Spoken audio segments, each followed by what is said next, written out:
were scared of her and did not really fight her. Oh,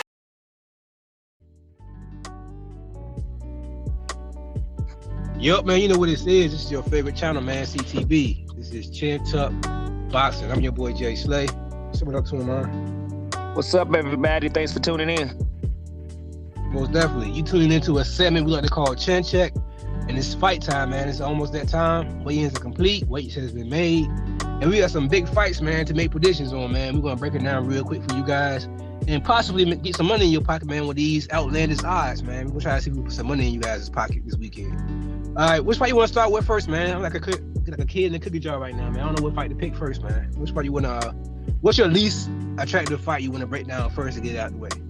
Let's start with Ryan Garcia. Ryan Garcia comeback fight, man. The fight that nobody asked for. Against an opponent that really nobody even know, man. I don't really know much about the guy. He's undefeated, but from what the odds are showing, man, he's the heavy underdog in this fight. And to be a heavy underdog against a Ryan Garcia, it kind of tell you what class of opponent you is, man. So we're not going to give a whole breakdown. I just want you to make your prediction on who won this fight and why do you think they win this fight. I don't think it's a question about who we think will win. I'm going with Ryan Garcia to win. I'm more concerned about how he looked. You know, he's been at the ring for a little while now, over probably a year and a half since he had his last fight. So I just want to see what he looked like and see how, you know, now that he's going back with another trainer, and also just to see if he can, work on the ring rust, and also to see if he adding the new elements to his game. Because I want to see if he's really a contender at the 135 division. So I'm just going to watch that more than trying to see it as who I think may win the fight. Yeah, I agree with you wholeheartedly. Like you said, he has a new trainer. He's with Garcia now. I want to see. He's been talking like he's been working on the jab in his press conferences. He's been saying that if he can master his jab, he'll be undefeated. He'll be unbeatable, I think he said, if he mastered his jab. So I'm pretty sure Garcia got him working on that jab. So I'm like you, man. I want to see, do he look better? I'm pretty sure he's not going to look as good as he did against Luke Campbell, but I want to see how he implement his new game plan and what new skills that he learned with Ted Garcia. Because I'm like you, I want to see, is he still considered one of the top of the four horsemen, man, the top of the 135 division, man. I want to see, or is he at the bottom of the pile now, back down there with the wannabes down there. All right, what's the next fight, man? What's the next fight you want to break down that you really not interested in, but it's a better fight than the Garcia fight? Triple G, man. Triple G is also making his ring return tomorrow afternoon. Triple G is fighting that guy from, I think he's from Japan, correct? From one of these Asian countries. Murata. He's a decent fighter, man, but let's be honest, man, he's an opponent who's pretty much made to have Triple G look good and look unstoppable. So that way when he fight Canelo at the end of the year, it can look like it's going to be a tough match for Canelo. Well, let's be honest, man. We don't expect that from this fight, right? You know what? I'm gonna slightly disagree with you on this one. Now, really?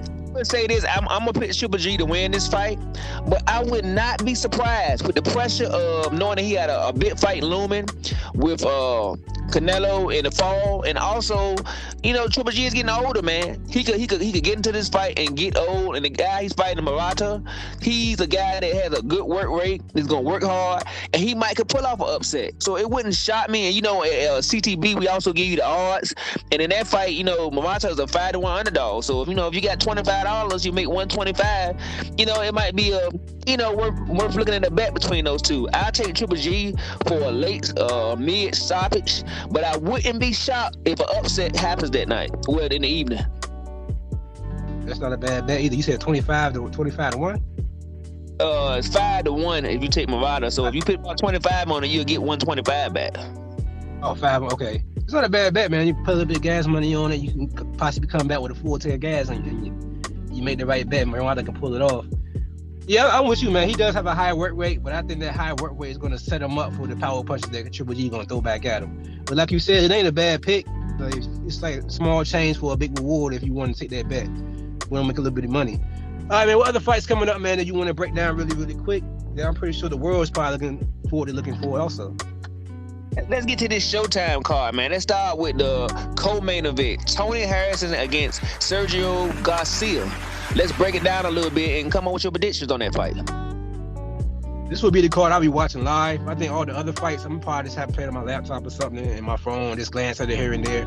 But I think the Showtime card is the card I'm actually more interested in. These two fights, they actually mean something to me as a boxing fan because they are names that I recognize. And I'm gonna be honest, man, I'm a fan of Lubin, man. I'm a fan of Lubin, and I want to see Lubin grab the bull by the horns, man. Because I still think that Charlo fight, he was a little too green, and this fight should prove it, man.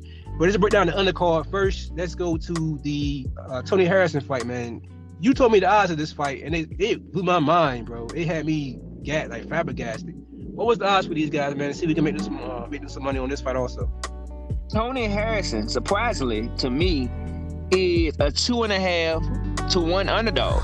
So for people that don't quite understand that, if you was to drop $100 on Tony Harrison, you can get $250 back.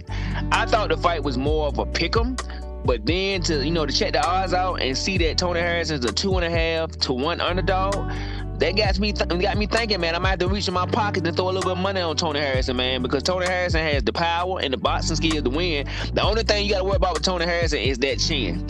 So, but it seems like to me, Sergio Garcia is not really a knockout artist, but he's a guy that has once again a really high work rate. So it's gonna be an interesting fight, man, because Sergio Garcia is the dog, and we know that Tony Harrison is the dog. So I think it's gonna be an exciting co-main event. Yeah, I agree with you wholeheartedly. I mean, we watched the guy fight, the guy Sergio. We watched him fight from forward his last fight, and a lot of people picked him to win that fight. A lot of people thought he won that fight and was given I don't want to say it was a robbery, but people say it can go either way. I kind of agree with people who said it can go either way. I thought he boxed beautifully. I thought he actually rocked Fondora a couple times in that fight also. So I'm guessing that's maybe why they put Harrison, the underdog, in this fight, because like you said, he has looked chinny. But the people he looked chinny against, in my opinion, was power punchers, though. So this fight will tell us everything we need to know, man. It will let us know what Tony Harrison is. Is he still one of those top 154 pounders, or is he just at the end of his career and he's starting to, have a little wear and tear on his body and starting to show a little bit? This fight will tell us all, man. It's a 10-rounder fight, man. So we'll see what happens in this 10-rounder. Let us know what Tony Harrison still have in the tank. But the main event, man, is probably the fight that I'm looking forward to, man. I'm looking forward to out of every fight, even the Triple G fight, even though he has the bigger name. But this fight right here, in my opinion, is the better fight. Fondora versus Lubin. Who do you have in this fight and why?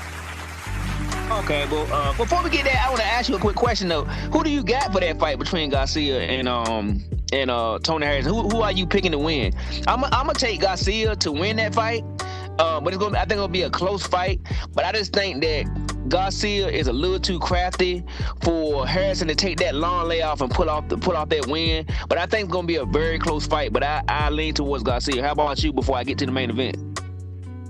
I'm gonna be honest, man. This is gonna be one of those picks I make with my heart and not with my common sense. I'm gonna be honest. I'm gonna ride with Tony Harrison, man. I'm a Tony Harrison fan.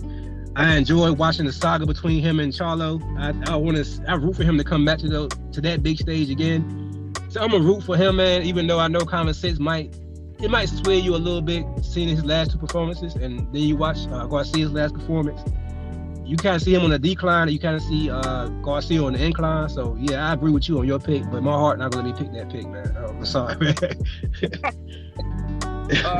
But yeah, back to the main event, man. Harrison Lubin versus Fondora, man. Who's your what's the odds in this fight first before we give our picks? Lubin is a slight favorite. It's almost a pick'em fight. If you take Fondora, I think he's like a plus 130. So pretty much for every $10 you put on Fondora, you get 13 back. And I think if you pick $10 on Lubin, you get around $8 back. So it's almost a pick'em fight. So it's pretty even as far as the odds go. Which is surprising in my opinion, because Fondora, in my opinion, he's pretty unproven, man. He just is a very tall 154 pounder, and I think that's what gives him it makes him a slight edge on most bets because of his height advantage. But like I said, his resume, in my opinion, this is just my opinion, is not up to the par as a Lubin, man. I think Lubin had the better fights, especially his last two fights. I think Lubin versus Rosario was a great name to put on his resume. And in my opinion, man, Rosario is better than anybody I've seen from a fight, in my honest opinion. But who's your pick, man, and why do you pick that person to win this main event, man, tomorrow on Showtime? For my predictions, before I get to the predictions on the odds, I would also like to say that if you take Lubin by stoppage, it goes up to like plus 200. So you almost get 2-to-1 odds, and that's a bet that I'm probably gonna lean towards because I don't think this fight is gonna go the distance. I think whoever wins is going to win by stoppage in two different ways. I think if you take Lubin, it's going to be because of his clean shots, and eventually he's going to hurt Fundor, and I say in the mid round, and he's going to stop him. Or if you want to lean towards Fundor, I would say that because of his work rate and his accumulation of punches in the second half of the fight, it starts to wear on Lubin because he's still standing in front of him, and he starts to beat up Lubin and maybe stops him or wins a decision in the second half of the fight. But what I'm gonna go with as far as the scenario, I'm gonna take Lubin, man. I think Lubin is too powerful, too strong, and I don't like Fundor defense. I think he gets hits too much. Even though I think that if he gets to the second half of the fight, around the 8th or 9th round, the fight could turn in his favor. But I think by the time it gets there, he's gonna take too much punishment. So I'm gonna take Lubin, man, by a 9th round stoppage in a impressive fashion to put his name back in the sweet state as one of the top fighters in the 154-pound division.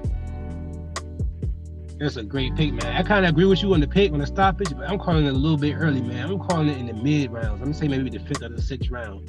I'm gonna be honest. The later the fight go, the worse it will get for Lubin. I'm gonna be honest, because the guy's tall, the guy's long, the guy throws a lot of punches, and his stamina is what gets him through fights. I'm gonna be honest. His stamina, his height, and his chin is what's got him on this big stage.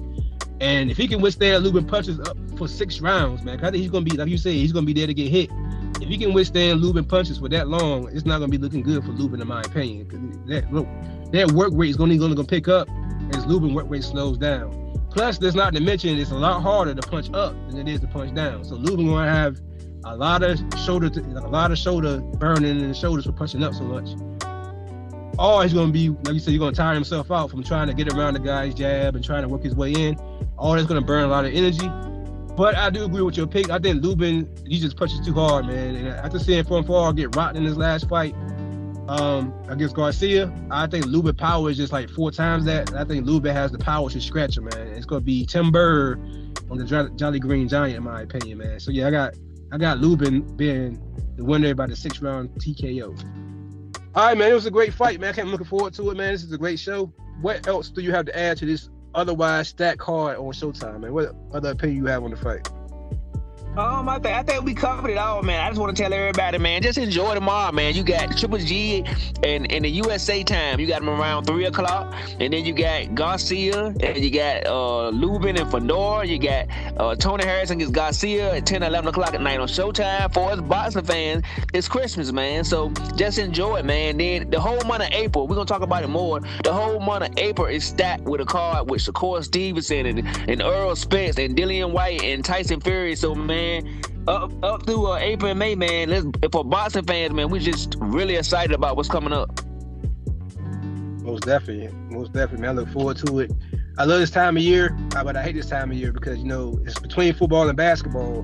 But this is the year boxing needs to do these type of events and these type of months where they pick up the sport to help grow the sport, man, the sport of boxing that we all love. But with that being said, man, this is your favorite channel. This is CTB, man, Chin Tuck Boxing. I'm your boy Jay Slay. Say peace to him, man.